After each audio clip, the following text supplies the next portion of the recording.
Simone Carter, a 34-year-old black entrepreneur and the proud owner of a thriving tech startup, had been looking forward to this day for months.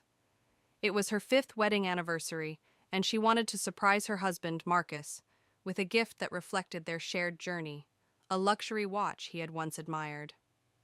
Dressed in a tailored navy blue blazer and slacks, with a silk scarf draped elegantly around her neck, Simone exuded sophistication as she stepped into a renowned boutique on Fifth Avenue. The moment she entered the store, she felt it, a shift in the air, subtle but undeniable. As Simone walked past the gleaming displays, a sales associate whispered to a nearby security guard. The man, dressed in an all-black uniform, began shadowing her movements, maintaining just enough distance to appear nonchalant. At first, Simone dismissed it. After all, this was a high-end store, and heightened security might just be part of the experience. But as she moved from one display to another, the guard's eyes never left her. His presence grew heavier, more oppressive with each step. Simone paused to admire a watch she had chosen for Marcus, a limited edition piece that would perfectly symbolize their milestone. When she motioned for assistance, the sales associate hesitated, her smile tight and her tone curt.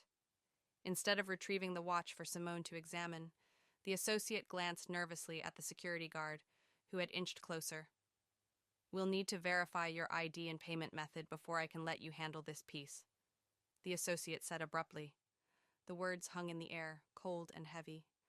Simone felt her chest tighten. She scanned the room and saw other customers browsing freely, receiving warm smiles and attentive service. No one was asking them for ID or proof of funds. She drew a steadying breath.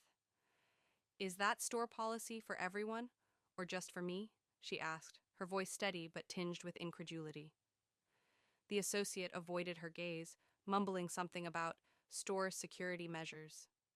Before Simone could respond, the guard stepped forward, his posture firm. "We've had incidents in the past," he said. The implication was clear, even if he didn't say the words outright. Simone straightened, her face a mask of composure that belied the storm brewing inside her. "And what exactly about me makes you think I'm an incident waiting to happen?" she asked, her voice firm. By now, other customers had turned their attention to the unfolding scene. Whispers rippled through the room, some glancing at Simone with curiosity, others with thinly veiled judgment. She felt their stares like a weight pressing down on her shoulders. Simone clenched her fists at her sides, willing herself to remain calm. "I came here to purchase a gift for my husband, not to be treated like a criminal," she said, her tone sharp but controlled. "This treatment is unacceptable." The manager arrived, alerted by the commotion, but rather than de-escalating the situation, he reiterated the need for precautions. Simone could feel the anger rising within her, but she refused to let it consume her. With a steady hand, she placed her ID and credit card on the counter. "Run the card," she said coolly. "And once this purchase is complete, I'll make sure everyone knows how this store treats people like me." The watch was finally handed over, the transaction completed, but the damage was done. Simone walked out of the boutique, her head held high, but the humiliation lingered, an invisible scar etched into her memory. That evening, as she shared the incident with Marcus, her voice cracked with frustration. "No matter how far I've come, no matter what I achieve, to some people, I'll always just be a suspect." Marcus listened intently, his jaw tightening with anger. "They don't get to treat you this way," he said, his voice filled with quiet resolve. "We're going to make sure they're held accountable." The next morning, Simone took to social media, recounting the experience with raw honesty.